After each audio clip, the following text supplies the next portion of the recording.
Hi, I'm Dave Heacock. I graduated from Clarkson University in 1983. Everyone has their favorite memories of Clarkson.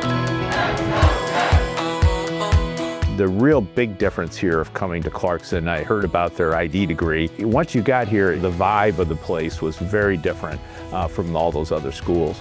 The educational experience at Clarkson, I think, is just paramount around the fact that it is a team effort. It was about how do we succeed together, how do we work together, and I think that helped teach me that, you know, coworkers aren't competitors, rather coworkers are there to help go get something done for the customer, and that really came out, and I think that's what helped propel my career going forward.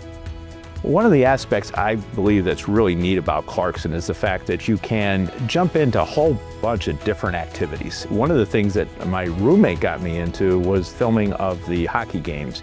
Started off on a camera over Walker Arena, and then finally got up to producer, so therefore you're talking to the team out there and you'll be able to set the whole shots, what's going off live. What an experience. Where else would you get an opportunity to do a live sports broadcast? And here we did it in college, and never again in my career, but I'll tell you, it was a lot of fun, and I still cherish those times.